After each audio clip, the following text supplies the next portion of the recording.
guys to another episode of Shades of Reality. On today's show, I have a very, very insightful guest by the name of Ian Guest. Insightful guest, Ian Guest. I like that. Yeah, Ian, I used to work with Ian, didn't I? Yes, it's been a while, hasn't it, since we've seen each other face to face? Yes, it has. It's been a while. It's good to see you again. Ian is a consultant in children's services, Yes. and you train the staff in residential homes.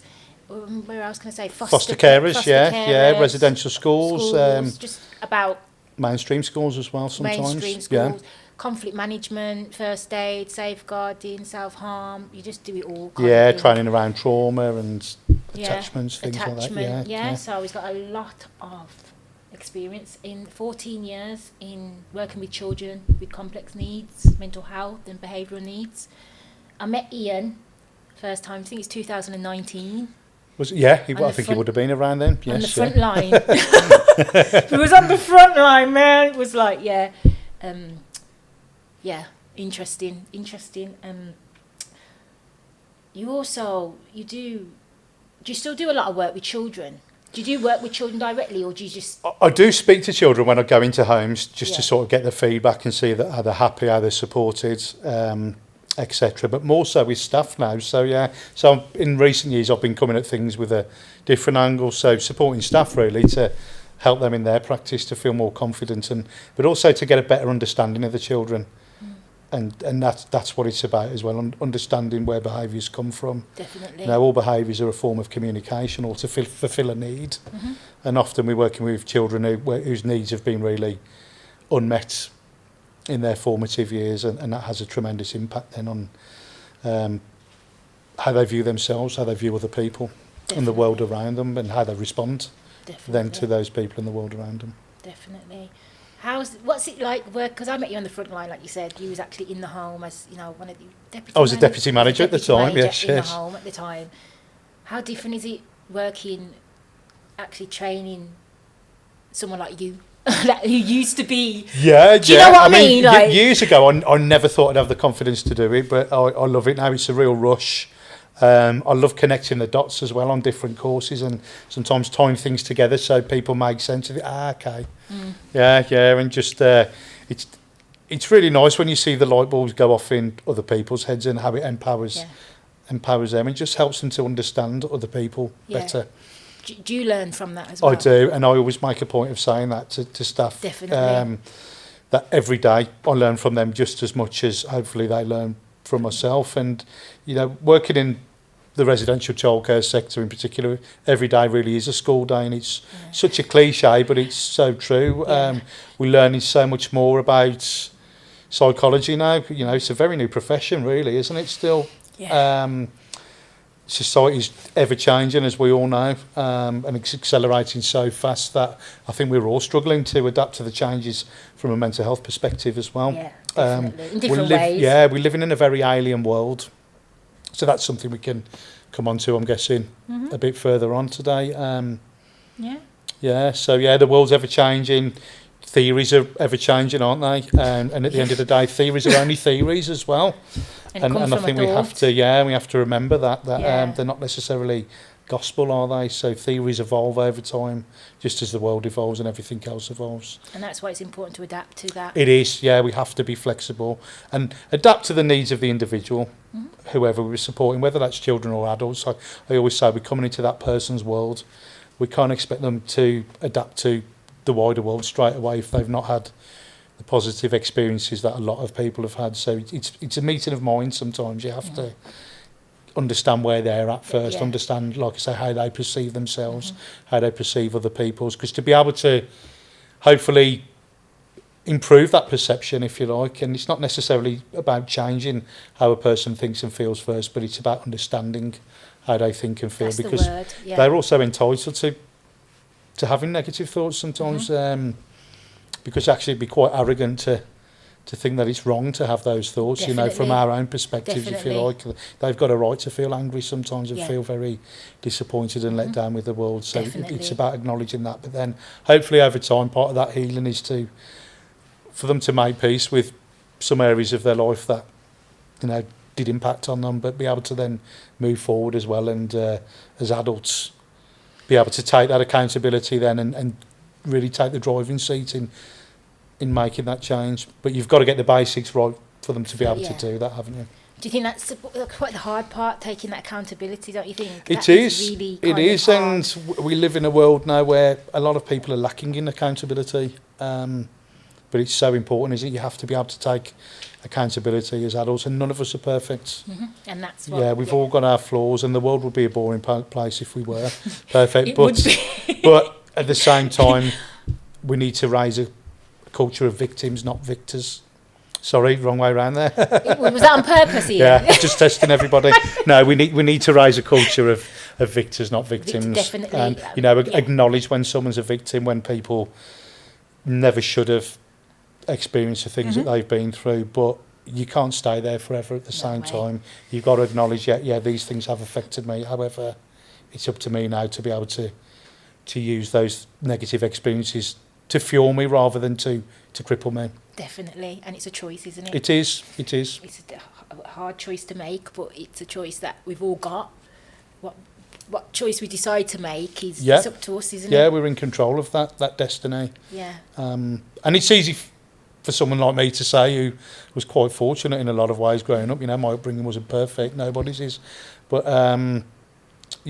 that's where relationships really count, isn't it? We're only as strong as the people around us. Mm-hmm. Definitely. Yeah. I agree. With the sum of all our parts. 100%. Your work, society today, I'm going to go into your experiences and your perspective, and professionally, I'm going to talk professionally and personally, but it comes with, I think it interacts with each other, logical and, subjective and objective. The Good Child Report 2022, decline in children's mental health and well-being. Working in the children's services around the UK, up and down the country, would you agree with that statistic now? Yeah, definitely. I think we're seeing the decline in a lot of children's mental health, and there's many factors, isn't there, that I think are contributing to that. Like I said, society's accelerated so fast in terms of how society's evolved, and I think we're all struggling. I said we're living in a very alien environment, and what I mean by that is in a lot of ways we're still wired for a hunter-gatherer world. The way our brains respond to the environment around us, etc. And as an example, I think so many children and even adults today are taking medications like melatonin, for example, or vitamin D even as a supplement, because one of the reasons is we're not spending enough time outdoors to actually calibrate our circadian rhythm, so our internal body clocks are out of sync, which has a lot of impact in so many areas, and it definitely impacts on someone's psychological well-being, doesn't it, as well as their physiological well-being. Artificial lights are playing havoc with our ability to sleep, and even more so with technology and stimulus now.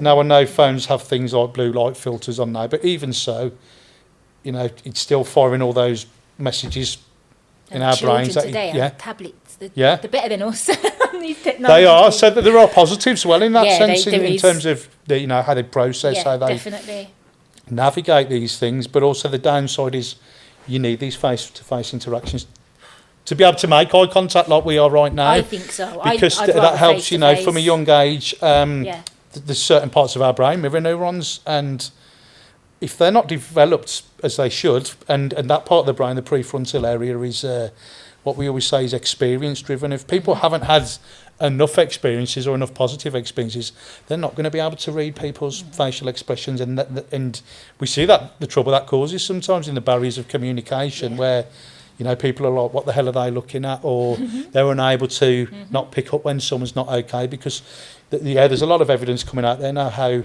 those mirror neurons are not developing as they should be in the brain. You see that in children who suffered severe neglect as well. Yes, interestingly, people with autism sometimes, that the way the mirror neurons are not firing as they should be in the brain. Like I say, not picking up when someone's tired, or they're not listening, or not being able to read people, or read a room as well, because that's important, isn't it, in so many ways. In relationships it is, isn't it? You need to be able to to pick up on the vibes of other people. But in terms of safety as well, you need to be able to read. I was just about to say, do you think it's this thing where like it's a safety thing for them as well?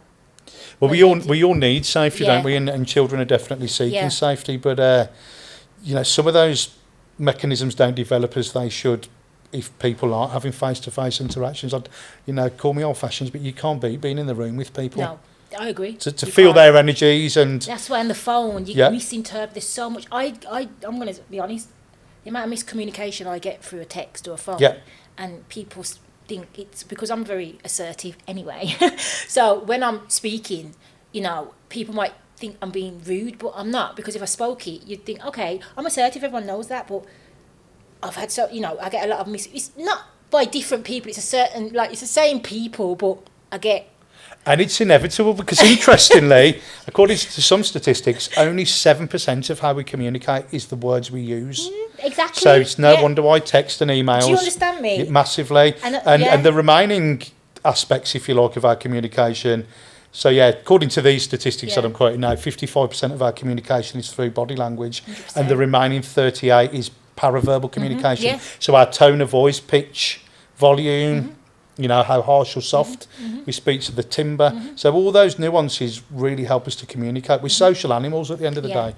And, written language can so easily get misconstrued. I think that causes a lot you of know, problems. 7%, Yeah, it causes a lot of 93%, it does. Yeah. It does. Because when I speak to these people in person, we're great. We get along. Yeah. So it's only not all the time, but certain conversations we have. But if we had that in person, it'd be fine. Yeah, yeah. So it's like, it's And I not think that there's a personal. lot of safety as well that is experienced when people are in the room. Yeah.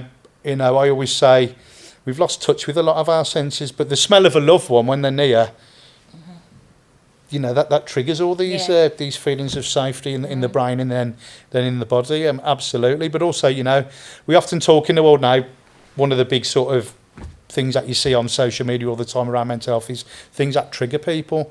But actually there's lots of positive things as well that ignite these feelings of safety and warmth. And so that could be the smell of somebody. It could be the certain texture, for example, of a cushion. You know, someone might find that really comforting and how that stimulus You see that in helps work, to though, calm and sensory. soothe. Yeah. How, that- you know, yeah. how we as humans, we often fidget and do things to self-soothe or cross I our do arms to that, hug yeah, ourselves. definitely. And yeah. It's So, comfort, isn't but it? yeah, another thing there is actually it then leads me on to why so many people are unwell nowadays is the sensory distress because of hyperstimulus. Yes. Too much stimulus too all much the stimulus. time, you know. Yeah. Now we can hear traffic in the background. You probably won't on the recording with all the noise gates and everything on, but actually that's very exhausting. And when someone's experienced a lot of trauma, their brains had to adapt in order to survive. So they will hear all of those things going on at a far greater volume, essentially, than we would. You know, every slight bang and Yes. people coming in out of doors or passing by. Who's that person? You know, who's blocking my exit? What's that sound? What's happening next? And it's exhausting, isn't it? To you know, your brain constantly processing at such a high speed and having to focus on so many different areas. But I think for all of us, going back to as well, how we're all being affected by stimulus, you know, whether it's a lot of artificial lights or, you know, technology constantly bombarding us. And, you know, we're not really present in the moment very much anymore, are we? No. And you see that all the time. I was at a bonfire display in Dudley last weekend, and as soon as the fireworks started, everyone got their phones out immediately. So they're not actually enjoying the moment. Their focus is actually more on sharing that moment with other people. for a future, and with other people, or for a future time to look back on, which never really comes. Yeah, I'm not saying that you can't share, you know, but everyone's seen fireworks, haven't they? So Yeah, and I'm not it's quite saying that tragic. I don't know. It depends. But there's a lot to be said about can being in the share, moment from you a can mindfulness perspective, about being present, isn't there? Yeah. And actually enjoying Yeah. the fullness of that moment, Yeah. the full experience of it, rather than just, you know, watching it through your screen. Yeah. Definitely. No, I agree. You don't get the full experience. Because your mind's always focused on mind's something focused else. on Yeah, something yeah. And I else. think it's really tragic sometimes that. I think it is tragic though, Yeah, isn't it? yeah, Really, yeah. coming to that kind of modern day kind of. Because it's actually, I Society. suppose as an adult, it's an important skill to have to be able to be in the moment and at peace Yeah. sometimes, and just to be able to sit in stillness and sit in silence. Yeah, definitely. Yeah, and Phone off we don't really and- get that luxury very often now, do No, we? yeah, it's great. But we have to invest in it, I think and so. I think that's And it important. comes an example for the children as well. Yeah, And they'll learn off us. yeah, they will, to help them to balance these things, because these things aren't going away, are they? So when we're all still learning how to navigate around these things, but we've got to support children to be able to use them safely and in a controlled way so it doesn't consume them. Definitely. That's an important word, balance, isn't it? It is. I think too much of anything is bad for you. Absolutely, yeah. And I want to go on to too much of... There's a lot of miscommunication and manipulation of language. I think that's affecting the younger generation. Yeah. When it comes to mental health. Yeah. From my perspective, working And narratives, in it, yeah. And actually seeing it, it's just everywhere now. Mental health, which isn't... I'm not saying that's a bad thing, but I think, like you said, too much of something can over-amplify a situation. It can, and there's pros and cons It's to everything, isn't there? And there's definitely a lot of positives around talking about mental health, but also there's the cons that come with it, the misinformation, the overuse of language that you'd only really ever come across in therapeutic circles and clinical settings. Yeah. You know, a lot of people are talking about my truths, and you already mentioned about the difference between objective and subjective experiences earlier, and we've always got to have one foot planted firmly in objective reality. 100%. Whether we like it or not. Yeah, because that's so important from a mental health perspective, because then you drift into the realms of alternative realities. Yeah, and psychosis, and you know, are we living through a mass psychosis right now? And I think we'll have to revisit that on another. We ain't got enough time for that. Absolutely, but you can see at the moment we seem to be in all the typical hallmarks of what would be considered a mass psychosis. Yeah, I think the word trauma is very used loosely now. There's a difference between trauma and behaviour and like mental health.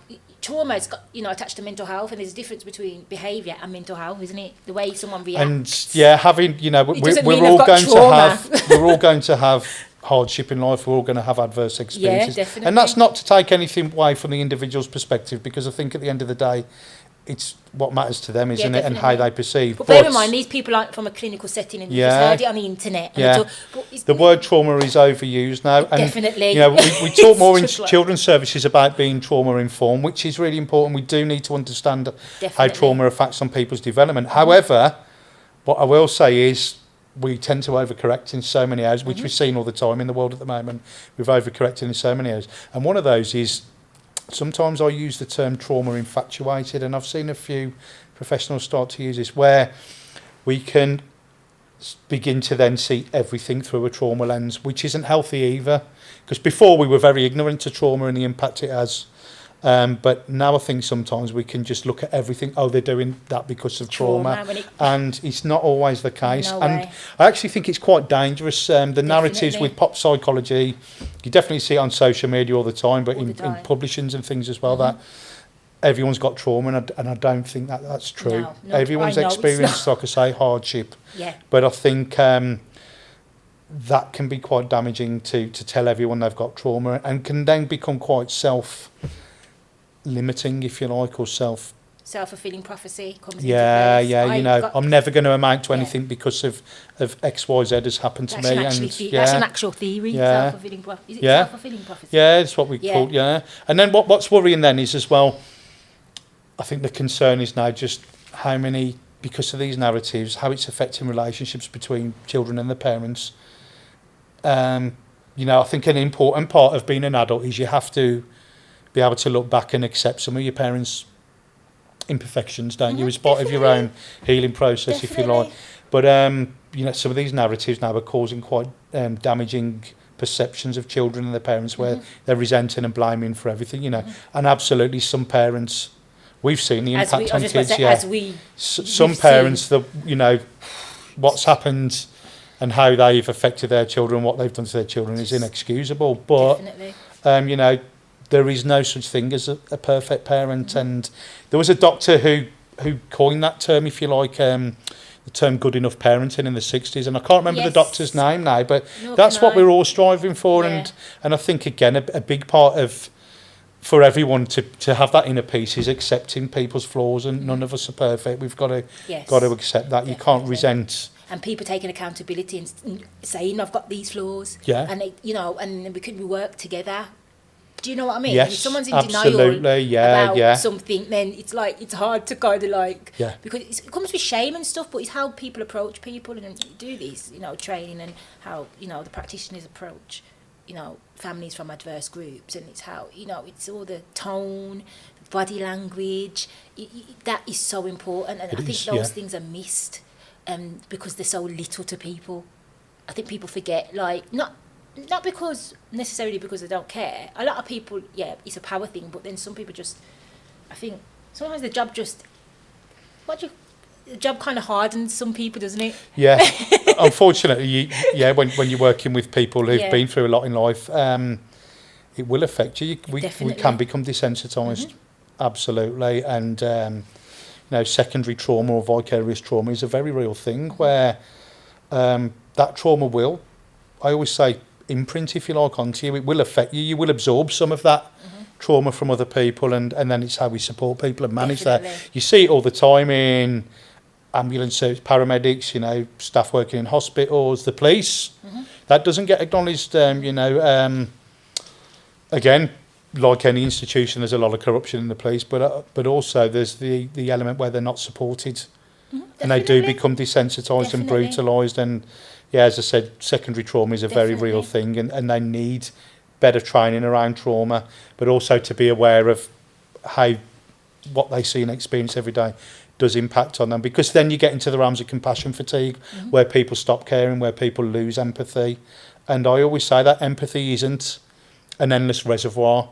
Sometimes our levels deplete and drain when we're tired, or when we've not been able to invest in ourselves, or had enough nutrition, and the adequate nutrition, and so many other factors. We've not done the things that we like to do, focused on our leisure enough, and that's why to be able to give, you have to invest in yourself, self-care. don't you? So I say absolutely. that all the time. I It is. write about it. I write about narratives, constructs, everything we're speaking about. Like, goes into my writing. I'm just I'll write. It's self-care, and it's not about being selfish. You can't give your the best if you're not the best. 100%. And there's a difference between self-care and being selfish. Yes. And it's all in your attitude, isn't it? And your behaviour and the integrity behind it. That's the word, integrity. And having those boundaries to take time out sometimes to say, I need to have a minute because I'm getting to the point where I have got nothing left to give. It's okay. We're all human, and we're all worthy of some care for ourselves. I think that's important as well. We had a conversation the other day. We said we need innovators, but we also need enforcers. Absolutely. Tell us touch up a bit more on that. You definitely, you need your thinkers in the world, don't you? But then you need your people who can put it into practice. Not everyone needs to be an innovator, and that's fine. But it wouldn't work if everyone was an enforcer, because we'd stagnate. Yes. We'd never progress, would we? But some people I think are very good at switching roles as well. You get those people who can sort of navigate, take a back seat. They don't always have to be the alpha person who's making the decisions. They can sit back and think, actually someone else might be better equipped to direct us here, but I might be able to implement that. I'm going to go back on you said when it comes to trauma, a lot of psychologists, a lot of them some of them online, they can over amplify that, in a sense where I'm going to touch upon one of them that kind of, I think I like him. We've had a discussion on it before, but I think he looks at things from a tunnel vision, which can be dangerous. Gabor Mate, yes, he's just some wonderful. He's amazing. He's amazing. Like you said, you just same thing, though, isn't it? Everything's from a trauma kind of stance. Yes. It's like, okay. And he actually talks about that himself in one of his books. I think it's in When the Body Says No, if I remember correctly. And he talks about the problem is when you become a specialist, you start to see things through that lens. That's taking accountability, though. Yeah, because at least he's aware of that, which is so he can then manage that. And I'm guessing he has clinical supervisions as well to be able to look at things you know, from a bird's eye view, Yeah. to look at things with that You got the sort of Jordan objective. Petersons and the. I'm a fan of Jordan Peterson, but again, Yeah, it's they're very, going very that- two very different personalities, Yeah, aren't they? definitely. But Straight again, away. it's that. It's the balance of the two, though, because I Yeah. do like Peterson's brutal harshness Oh yeah, sometimes. 'Cause we need it. you need it sometimes. We all need a kick up the backside Yeah. sometimes, and But- I absolutely do. But sometimes we need that extra bit of compassion and Yeah. nurture, which ties in with something else we were talking about recently, the social discipline window, when we Yeah. talk about restorative practice. McCall. Yes, Yes. McCold. So there's 4 windows, isn't there, in the social discipline? So on the bottom axis, you've got nurture from low to high. Yeah. And then on the top axis, you've got boundaries, discipline, expectations, authority from low to high.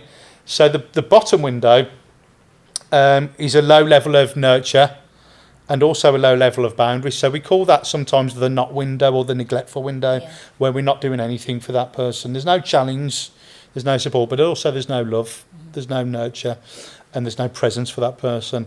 But then we get into the next window, so we move along. So now there's a high level of nurture and love and involvement support and involvement, but authoritative there's a low level of no boundaries, no expectations, and we call that the permissive window, where we're doing Permissive. everything for. So the permissive or the for window, that's very disempowering, isn't it? can be very dangerous. Yeah. And then you've also got to question the person's integrity who's doing that for that person. Is it more about them?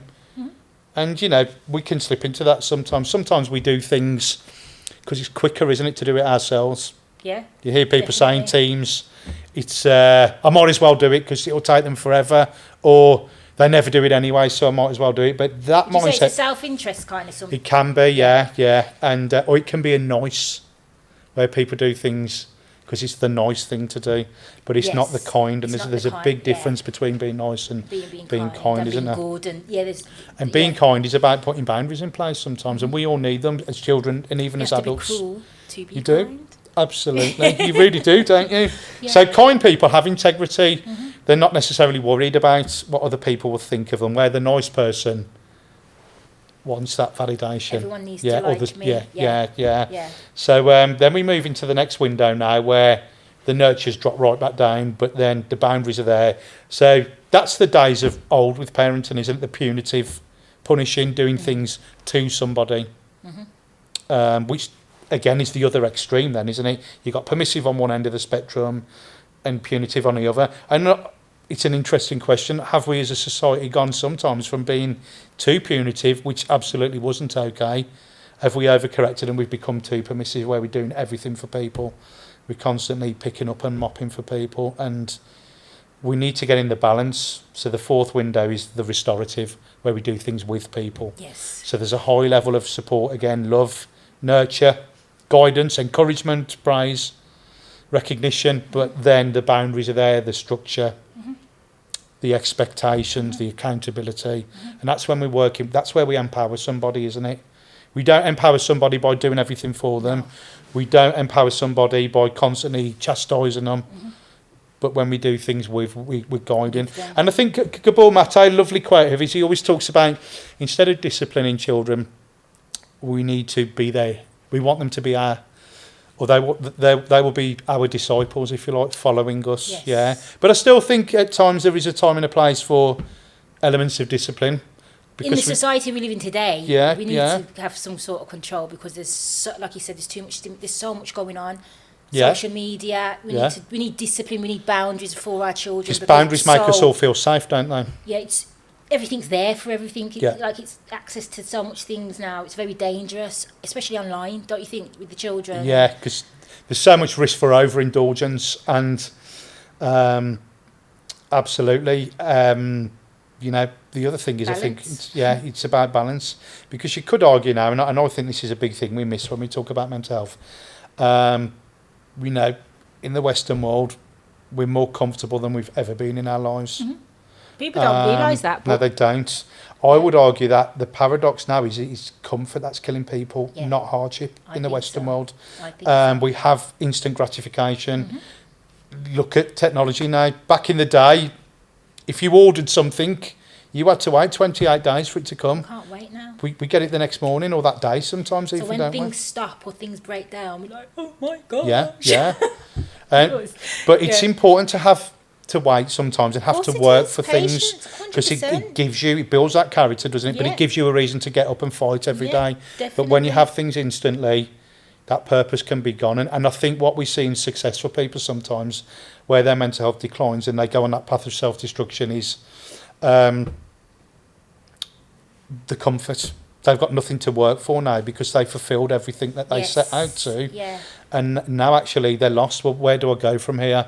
And I think that's where resilience then is what saves people, the people who can reinvent themselves. Yes. Where so some people important. crash and burn, don't they? Yeah. Because they've spent all their life working to this goal. But sometimes the journey really is. I think that word, reinventing yourself. We have one life, many lives in one. I believe we can, I don't want to say the word die, but we can like kind of. Yeah, up before, you can stagnate. And alive again, and I believe in that. Yeah, I really because do. you see your body shut down. Yeah. I do. I mentioned that on the last podcast when it comes to like, all right, people experience certain things as well, and if it continues, then is your environment, because you're going through the situation, you need support in that situation. You're vulnerable. Yes. What's the environment around you? Are they vulnerable too? Is that why it keeps on happening? Yeah, are we getting any situations that they can't deal with? Like, is everyone in the same situation? Yes. Is there anyone there that can actually say, right, this is enough, we're going to do this for you, we're going to take you out of that, no matter how hard it's going to be, the resilience? Is there anyone around you, and yes, in the form of professionals, if it's not family or friends, but is there anyone around you that you can help you from stop repeating and break that cycle? And that's where you need an outside eye sometimes, isn't it, Shadia? And I think a big problem is that people are scared to comment, or narratives that you can't comment because you haven't been through this, or you're not from here, for example. But sometimes you need that outside eye to look at things from a different. Have you thought about, or we do things this way? And that's a beautiful part of growth as well. If those people haven't gone through those things as well, then for me, how I look at it, if you can protect yourself from that, I want to learn off you. If I'm that kind of person that keeps on getting myself in these predicaments, and I'm going through all kinds of stuff, and all kinds. And you're surrounded by the same people, same people that aren't helping you. But then there's someone else that doesn't go through that, hasn't, but can say, "Wow, why don't you do this?" Me personally, that's my inspiration. To be open to that, because you're that person, that woman, or that person, that man that's got a not a great life, but you're secure in yourself. You set boundaries. You've never gone through that because you haven't allowed yourself to, because you've set them foundations for yourself, because it can happen to anyone. Yeah. Do you understand me? It's not. And some people are just fortunate in life, aren't they? But I do. But I think for me, my own personal experiences. I come from a subculture. Like, I was born into it. Like, what not? But I've prevented. I haven't gone through half the things that other women have gone through from the subculture. Yeah, and that mindset sometimes that this is how I am, but think about what you can be, rather than who you are.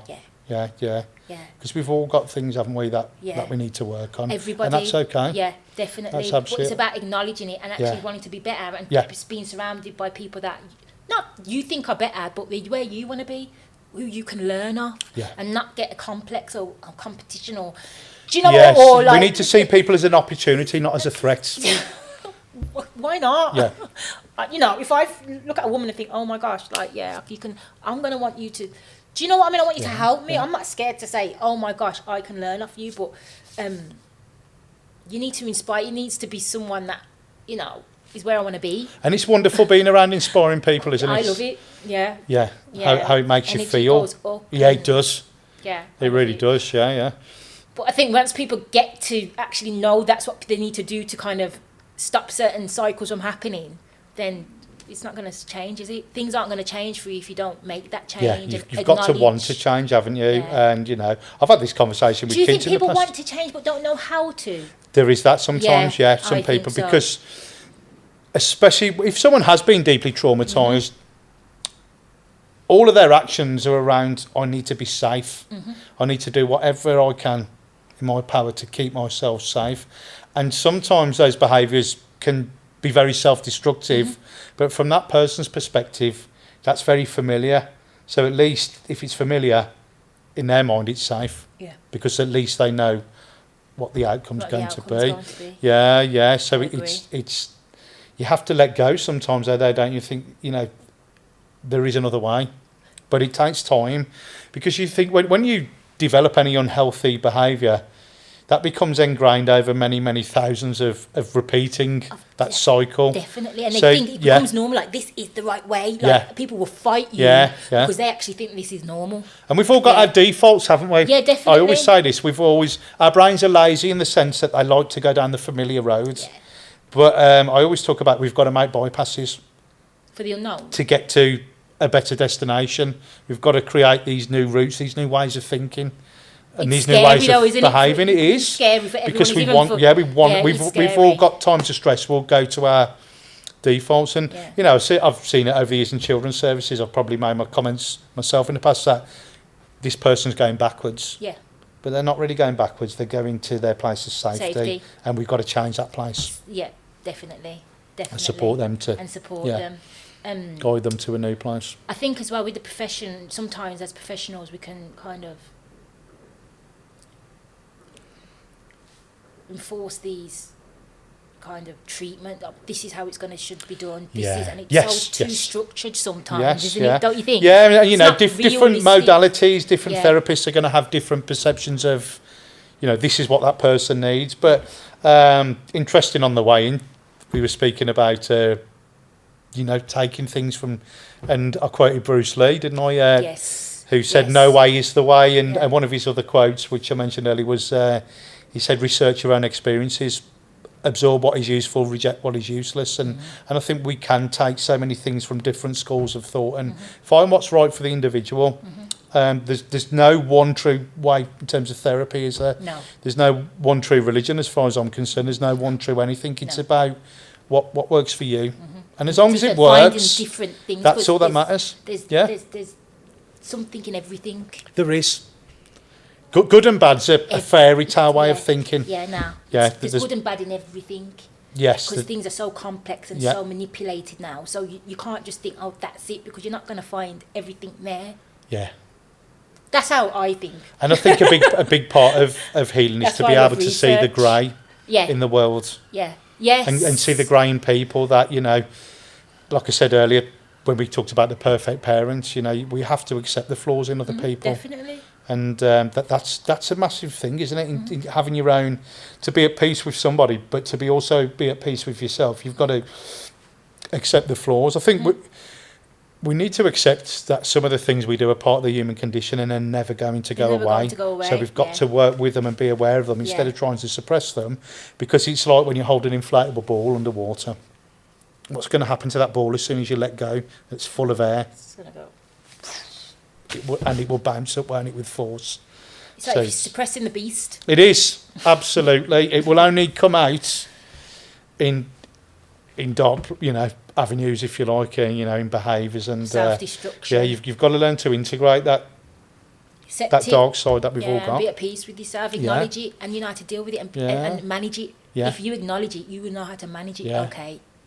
Do you know what I mean? Yes. Like, but if you're not going to be in denial about it being there, then it's going to just self-destruct. Yeah, because it's not going to go away, is it, at the same time? Especially if you're a parent and you haven't dealt with that in your childhood, it can pass on to your children. Yeah. And you see a lot of that, I think, in the You do. work. Don't you think? Yeah, absolutely. You see... It's like, okay, it's like 90% of the time in the experiences I've had in the last 5, 6 years I've been working in the services, 90% of the time, 85%, it's like a family thing, should I say, not just parents. It's a family kind of dynamic. It can be. You can see where a lot of behaviours come from, can't you? Yeah. I've definitely seen that when I've worked, and supported family visits over the years where things make sense. And children, you think, you can see then, okay, I see now why the child does this, or I see now why the child says this about themselves, or why the child acts that way. And it's interesting when we see some children who've had to take the role of the parent on. Yeah. So when they're around their siblings and they sort of reunite on visits, how they naturally morph back into that role, because that's their default. I need to look after my, younger younger siblings, and they take on that role. Or sometimes even they're the ones who take on the role of the parent with their parents, you know, which is tragic, isn't it? No child should ever have to do that, but it's a very real thing sometimes. Yeah, it is definitely parenting your parent. Because, you know, it's, but it is one of those things, and you can either take it as, you know, and use it for good. Or because actually, if a child's got those qualities, we want to harvest them, and you know, definitely they've got a lot to offer in terms of caring for other people, so it's a beautiful thing, isn't it? And definitely when I see now when I'm visiting homes is some kids who've had really difficult upbringings, but they're giving so much back to communities themselves, which is wonderful, whether it's, you know, helping out with the soup kitchen for homeless people, or just visiting lonely people in, you know, elderly residential, for example, and making their day. And but that's the best way to break down ignorance as well and stigmas, isn't it? By getting people exposed to people, you know, interacting, meeting people. That's this is your job, isn't it? And going round, that's what you do. Interact with different people. You do Reg 44s as well. Yes. So I do independent visits to some children's services as well. So just having an out-time perspective. That's really interesting, and it's lovely to see the progress, and you know, seeing how staff build relationships with the children and break down some of these barriers, how they change behaviours and teach kids new coping mechanisms, and also how they build trust, which is one of the ongoing, but the foundations to any relationship is built on trust and honesty, isn't it? Absolutely, and integrity. Really I always talk about those three things, if you like, form the foundations of a relationship: trust, honesty, and integrity. And when that trust is established, and then how that child starts to then feel safer and starts to drop some of those defences and barriers and all these walls they've put up, and then you start to see then that person's character and their qualities come out, and it's a beautiful moment, that is. It is. Yeah. But we need the integrity behind it to we do, and commitment. I sent you that post about integrity. Yes. And I think that's so. You mentioned about, you know, people can use things for their own interests, and that's why things break down, I think. When it comes to even philanthropy, we talk about that. Philanthropy, charities, organisations, a lot of self-interest. A lot of it going on. What's your perspective on that? Yeah, I mean, I can't help but be cynical. I can't help but be cynical with the world sometimes, and we need a bit of that. But there has to be a level of self-interest as well. But you know, charities like anything can abuse that. There are some wonderful charities out there, but there's some questionable practices that go on, and you know, corruption that we don't see behind the scenes, and often someone's taking a nice salary. Their integrity's in there. Their integrity's not there. Definitely in children's services, what we see is how some companies have got so big that they've lost their initial vision. I've worked with a lot of them. And it's become now just very business focused, which is very, very tragic. Sad. And I've left. When you first met me, even before that, I was hopping to different ones. It was like, what the hell is going on here? Like, I thought, where's the integrity and the substance and the and how they actually enforce those values. I can't. Speaking of enforcers, part but of this. So that's a shame, because I love the job, but it's like I couldn't be part of it, because a lot of private companies that just doing, and some of them don't even know about children's services that actually. They've seen that there's a lot of money that can be generated here, and scary stuff. It is scary, isn't it? It is scary. But I think there's more good ones, but I've experienced. And I'm very fortunate to work with some wonderful providers out there, and you know, up and down the place, don't you? All over the country, absolutely, and you can see that the care's right at the top to the support workers. I'm not saying that we're at the bottom, but the ones who are actually putting everything into practice, and it has to be on all levels, doesn't it? A team is only as good as its manager, right?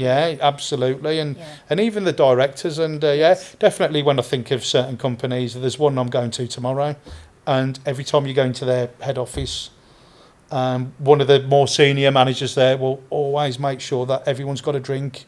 She'll bring snacks in. She doesn't have to do any of that, but she does. She looks after everybody, and she'll check in regularly throughout the day.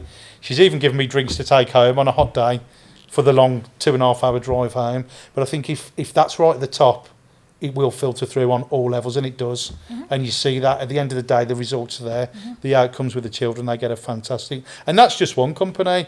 There are many out there, but it's got to reciprocate, hasn't it? And like I say, it flows, doesn't it? If it's not right at the top, it won't be right at the bottom. But conversely, if it's not right at the bottom, it won't be right at the top either. Definitely. Yeah. I agree, definitely. I want to go back to trauma. This is the last, I forgot. You mentioned it earlier. It's the new original sin. Yeah, I think sometimes this concept. Elaborate on that. It's quite. I'm always controversial, but yeah. When we over focus that everything's down to trauma or everyone's deeply affected by trauma, that's almost creates a psychological enslavement, like original sin. So, like the Christian concept of original sin was that everyone was unworthy, and I actually think that concept is very damaging to a young and impressionable child to think that they're unworthy, because children are innocent. Children are innocent, and it's what we install in them. Yeah, it is. Yeah, they're a blank.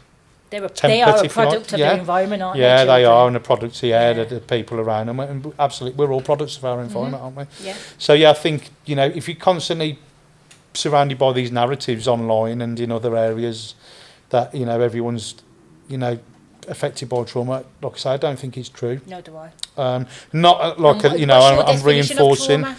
It's what people are talking about trauma. What's trauma to those people talking about that are not in the clinical setting? Who's told? Where's their definition? And you know, it's subjective what you think trauma is if you haven't had like therapy. If you haven't gone through therapy to know what trauma is professionally or worked in a clinical setting, then you can. I suppose people know people that work in, but is it subjective again? Because you can't measure it because it's in the mind and the impact it has is on the mind and body. It's very difficult to measure, isn't it? How traumatised somebody is. Yeah. So on the flip side, you know, I can't stress enough as well that it's important that we don't downplay how things have affected people at the same time. Yeah. You know, absolutely, we need to acknowledge and see where they're at. But trauma really does affect so many people's. You know, so many areas, of people's lives in terms of, you know, like I said, their perception, but also how they learn or are unable to learn because their brain's so focused on safety that all that energy is being absorbed elsewhere. That the brain then doesn't have the luxury on.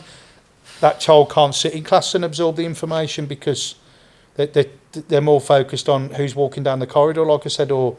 You know, you see it. Yeah, the banging and things like that. Yeah, so that's why, you know, thinking about Maslow's hierarchy. Yes. You know, establishing safety and meeting the basic needs has to be the starting point, because until someone's feeling safe, they can't actually drop their defences to be able to learn and to be able to let other people in and grow. Yeah. So, you know, safety first. We talk about that from a health and safety perspective, but also in terms of development. Yeah. Safety has to come first, doesn't it? Do you think because you work with all different cultures, different ethnic minorities, do you think there's a difference in behaviour and mental health? Because I have this discussion with a lot of professionals. Some say yeah, some say no. What do you think? I think sometimes I've come across certain conditions more, but I wouldn't say necessarily difference in behaviours. I'm having to think about this actually, and just think of. I've definitely seen similarities in behaviours with children across the country who've experienced similar things. Yes, and I agree. You know how very similar unhealthy coping mechanisms have developed, if you like self-harm or eating disorders and things like that. And often these children have had similar negative experiences. But also I think now, back in the day, it wasn't okay, and again, I can't stress this enough, but a lot of people who had those experiences were hidden away from society. Now a lot of people who've had those experiences can be seen on platforms where, what I'm getting at there is the danger is then sometimes is people can then absorb some of those behaviours. Definitely. Because of being exposed to a level that we never would have been in the past.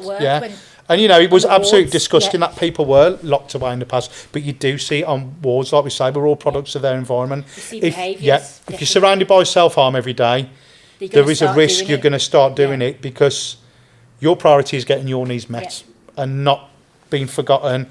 if a child seeing another child is getting more resources, and it's not about attention. No. If they're seeing that another child's getting their needs met by displaying X, Y, and Z behaviours, they'll gradually start to adopt those You behaviours. see that with adults. I work in adult Yeah. services now within the NHS, and you see that at work, Yeah. on wards. And it all starts with that. They see the attention that their person gets, whether it's negative or not, as they say. Any attention's good attention. as But the it's quote more says. care than attention, I always say, isn't it? Because they, in what sense, like Because for me, attention's a very broad umbrella term, where it could be that they just need recognition at that moment, or reassurance, or socialisation. They're bored, they're understimulated. So there's lots of things that we could say, oh, they did that for attention. But Yeah. actually, when we no, unpick it... definitely, Yeah. But when I'm talking in the sense of, all right, and say someone self-harms and everyone goes to them. Yeah, so it could be attention to need, couldn't Yeah, it? Or yeah. attending to their Yeah. needs. So I suppose attending rather than attention in Yeah. that sense, yeah. But yeah, you do But see it all the gets time. dangerous It because does. do they feel like they have to do that to get In order attention? to get their That's need, dangerous. in order to get their needs met, essentially, in order to be safe. Would you say that's a problem with the services, the staff in the services, or You know, unfortunately, it's inevitable in clinical environment and in institutions, isn't it? Look at prison and how those behaviours quickly get, and you know, sadly, sometimes people become more brutalised, don't they, in prisons, because you know it's sink or swim, isn't it? Mm-hmm. You either survive or you sort of go under in that sense, and that's where it's important, isn't it, to create a nurturing environment and a safe environment, not a firefighting environment, because it's very difficult, isn't it, once you're in that environment. When you're firefighting, you're then in survival mode yourself, so you're unable to look at things from a more rational perspective.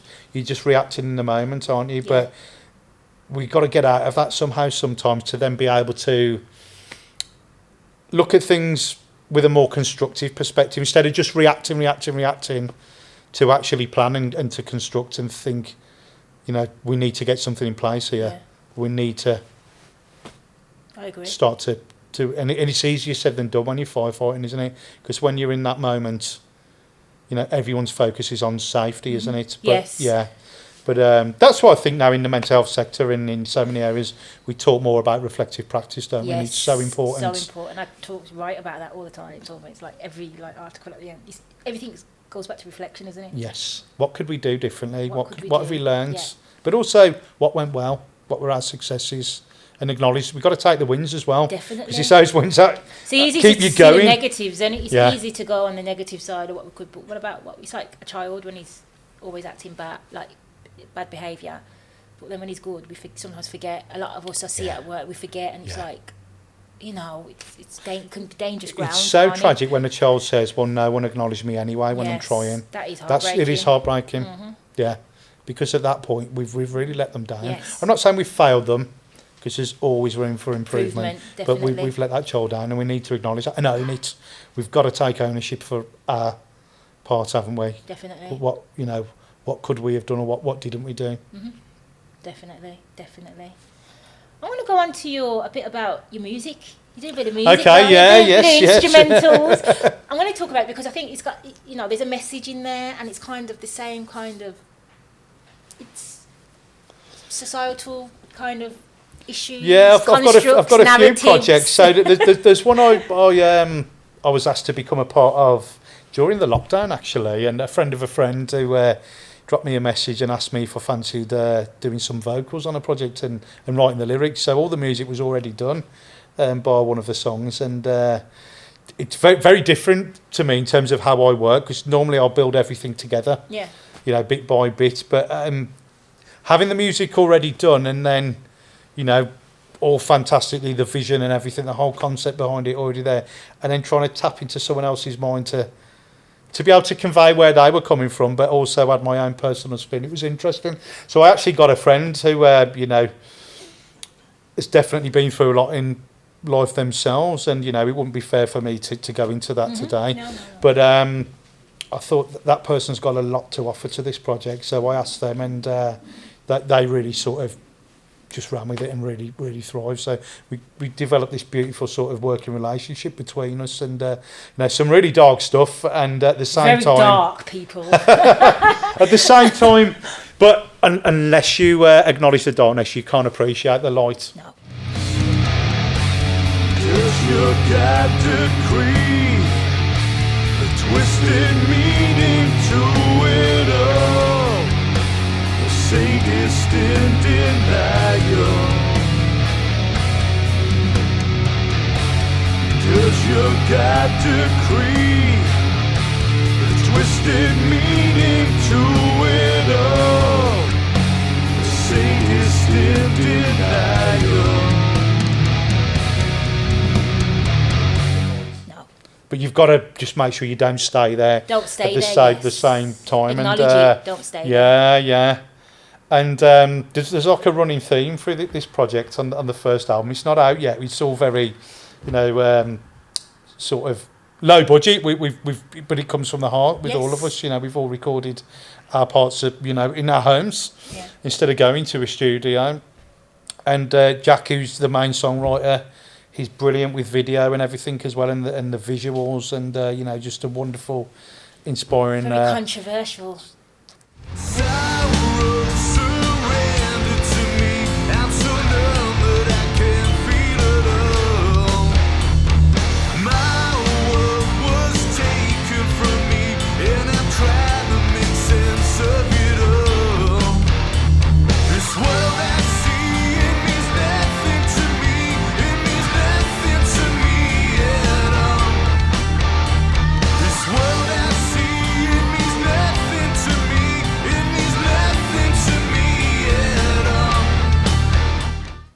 Very controversial. I like controversy though. But and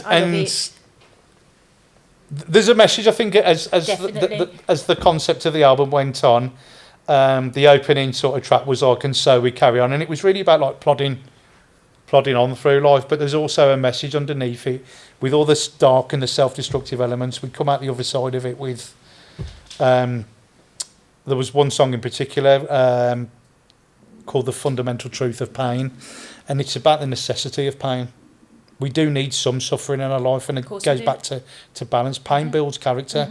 Pain gives you a reason to live, and like I said, sometimes I think comfort can be just as big a killer as hardship. So definitely, I've seen it in my lifetime. People comfort in there, they slowly, I wouldn't say killing themselves, but it's like internally they're just because they're scared of the pain, they're scared to get themselves in a certain situation because they're so used to comfort, and it's quite sad actually. And there's a couple of lines I wrote in it. You can try to hide away, but it will find you in the end. A blessing and a curse.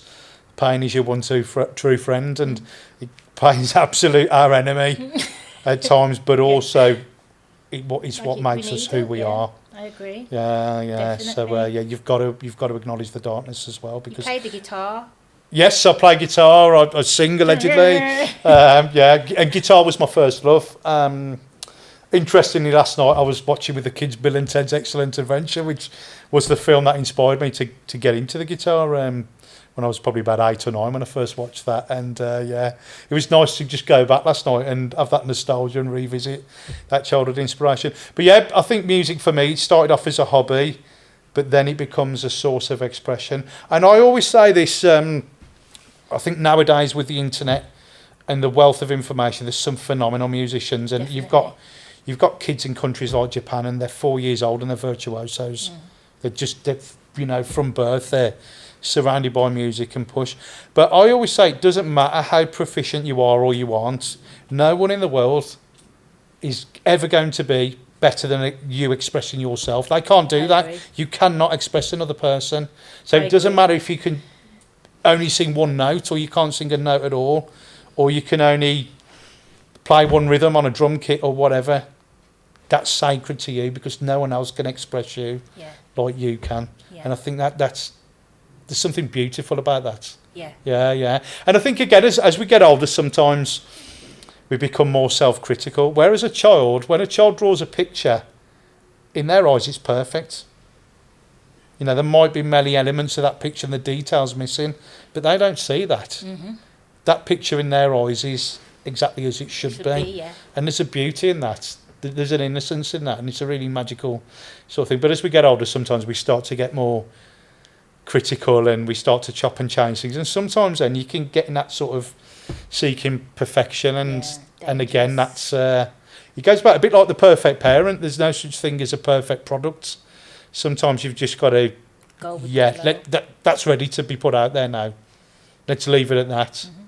You know, we can use those skills to refine the next thing we work on, and that's part of the growth as well. But you know, you can mess around with things forever, but you'll never be happy with them. So at some point you've got to accept that. Exactly. Yeah, and sometimes it's the most spontaneous forms of artwork, whether it's music or whatever, or a take, an actor in a movie or an actress. But there was something magical about that first take, or that you can't recapture. Yeah, so sometimes I think, that those raw moments of inspirational performance are the beautiful things in any creative fields. Yeah. Are you going to develop that? Are you going to carry on with the music? Yeah, so hopefully we're going to be, like I say, we've done a video for the one project which is called Grief Prison, a very sort of hard-hitting name. And like I say, the music's very extreme. It's on the more extreme side of heavy metal. But yeah, we're hoping to... It was the original plan. It was just going to be a recording project, but I think as it grew, we thought we need to get this out live. So I think next year we really want to get a live band together and push for that. And hopefully, you know, there were definitely other people involved in the project as well that absolutely contributed, you know, with synths and drums and some of the other instruments. Amazing. As it grew. So it'd be nice to get as many of those people involved as possible. Because I think, again, some of those musicians, I don't know them as well as Jack does, but people who've been sort of disillusioned at times as well with the whole industry, the music industry, and how much it's changed. And you know, it's a hard industry. Perfect, is it? It's tiring, industry, you know, and it's thankless sometimes. You know, putting in a lot of hours for very, very little rewards. But I think that's why I want to get it out there live, because I think that's where the greatest reward is. Though, is being able to share that with other people and being able to connect face to face. And I think that raw connection that you get in a live setting, it doesn't matter if there's only, you know, an audience of 3 people or however many it is, you can't beat that. Yeah, definitely. What would you say the future of mental health services in the UK is going? Where is it going forward? Yeah, I'd say my perspective, I think it's becoming a business. It is in some ways, it's becoming a business. Like everything, sadly. And you know, a lot of things do come down to funding, don't they? People talk about how everything comes down to funding. But some people misuse things for their... I mean, we won't get into the pharmaceutical industry today, but, you know, medicines do work really well for certain mental health conditions more than others. So everything has its role in life, doesn't it? Absolutely. Yeah. But definitely for some mental health conditions, and, you know, I'm not a psychologist, I'm not a doctor, but I'm definitely aware that trauma-related conditions, therapy really is so integral to that person. Yeah. You know, and some of the different modalities of therapy, as I say, that can work for certain conditions more than others. But trauma-informed therapies are so important if that condition is really developed because of traumas. You know, certain conditions like bipolar and schizophrenia, absolutely, medication is a really important part of that. Definitely. And it would be wrong to push a narrative as well that, you know, you don't need medication. No, I'm not a fan of medication. You know, I'm therapeutic. I do therapeutic. Yes. That's me. But when it comes to schizophrenia and bipolar, if they haven't had psychosis, medication, it can be very dangerous. For themselves. Definitely, and for the people around them. Yeah. So, that's neither... And, you know, it's thanks to medication, there's people I know that have a good quality of life and are able to live by themselves safely and are able to have relationships and some freedom and autonomy, where without medication the chances are that they might be in a more secure environment and, like I say, at greater risk to themselves or others. So everything... My mother always used to say there's a place for everything. Definitely. And everything has its place. So, you know, definitely services are massively overstretched now, and it is an area where we're constantly firefighting. But at some point we need to look at, don't we, the prevention's always better than the cure. What can That's we my do motto. to stop it getting to that stage in the first place? And like I say, society has accelerated so fast. And it's not going to stop either, is it? No. It's like a nuclear reaction now. Once that change started, that energy's just going, and it's just moving faster and faster, isn't it? But we've got to learn to balance these things. And I think what I'm seeing on a positive though now is some children are really getting good at learning to navigate technology and put their phone down and give themselves that. Or, you know, sometimes people will turn their accounts off for a while, deactivate them and things like that. You know, so I think people are learning to manage these things now. Some children I know don't even go on social media. Yeah. Some teenagers don't even touch it, and it's so refreshing. Like, you don't know, I don't really do it. Some do it because they have to, because of what they do, like promote their books or promote their little projects, but they don't do all that personal, and, you know, it's just like, wow. So there's a, you know... You've got to use it as a tool, not let it use you. Yes. And it's easier said than done. And Prince said that. Prince says, you got to use the media as a tool. Prince, the artist, you got to use the media was as phenomenal, a tool. wasn't he? Don't make the media use you. Yeah. Same with fame. Use fame. Don't let fame use you. Yeah. Use money. Don't make money use you. Yeah. We've got to have balance. We've got to have discipline. We've got to have management. We've got Yeah, to and perspective on things. just to protect ourselves from or spiraling out of control and doing things to the extreme and overindulging, like we see today a lot in society. And it is wonderful now that children are being taught more about mindfulness in schools. So there is some really good work around that. You know, I think forest schools are great to help. We need to reconnect back with nature as well. Oh, that is so important. Yeah, it is. So important. To be out. Promote that. Yeah. Let's go for a walk. Come on, let's go for the woods. Let's go to the horses. Let's go anywhere where there's nature. I love it. Yeah. Because they're the sensory experiences that we're wired to tolerate. You know, the sound of leaves and... It's part of the you universal know, order. Like, footsteps and... it's all part of us. It is, creation. yeah. And when we're not away from it and technology starts to replace that, it can become a problem. Yeah. It's replacing that. So I think a lot of sickness and distress symptoms are because we've become disconnected with nature, and we need to reconnect, don't we? Yeah, especially people that live in this city. It's so important to try and get out of the city. You see that, don't you? Especially like people who live in, let's use London for an example, and people often comment, don't they? I've got a lot of friends in London, and they're absolutely wonderful people, but from... You know, I was up north last week. People often comment the north-south divide, but how people in London are less friendly. And no, that's not true. I don't think it is. I love London people, but when you're in a busy city and all the hustle and bustle, you haven't got time. Yeah, definitely. And those people would be friendly in the right environment. It's the environment that's not bringing out the best in them. Definitely, they're at work. They're tired. You said they're in a rush. They need to get to A to B, and that person's in their way, blocking them, or they get frustrated very quickly. But it's not. That's what I mean. We don't take time to think of. Well, no, is we it don't. the rude, or is it because of the environment? It's the environment, yeah. Because we all act differently in different environments. Yeah, we do. Things bring us, you know. Yeah. Certain things bring out certain things in different environments. Yeah, they do. Sometimes it's the best, and sometimes it's the worst, isn't it? Absolutely. Yeah. So we need to acknowledge that. Yeah. If we don't learn that, we're going to keep. We're not going to know. You know, because then that tribalism comes into play, the country versus city folk, and tribalist, and we've all got that in us. We've all got that in us. Yeah. We have, but I think that's just. Do you think that's human? It is. It's part of the human condition, but we've got to learn to work through that better. But you can't damn people for having that, and that's what I think is a really important thing. You can't damn someone for being human. No. Because as soon as you start to condemn and damn people, the defences come up, and then it doesn't bring out the best, does it? No. But if we can acknowledge that that's there in all of us, we can work through it better. Yeah. And I wish they teach that in schools, but you know, again, I'm cynical sometimes that it's the classic divide and conquer. They don't want us to get each other sometimes. Of course it is. But the only way you can get people, like I say, is by being exposed to people, isn't it? And by being with and doing with people, and that's the best way to break down ignorance, isn't it? To get amongst it. And definitely. To see the world and listen. Definitely. Listen to people, like see said, things in a different light. Enforcers as well. Yeah. Just innovators. Yeah, it takes everybody, doesn't it, to make it work. When you think about all the different personality types, even psychopaths play a huge part. We were talking about that. I know. I think it's Professor Kevin Dutton. He's done a lot of of work around, studying psychopaths and published several books. But a lot of CEOs are psychopaths. A lot of I've read plenty of stuff on people in top professions in the world. Yeah, special force. Soldiers who in special forces, they're able to make a split-second decision without the hesitation and the moral dilemmas that we'd have. That they're able to just think in terms of figures and we need that sometimes. You do.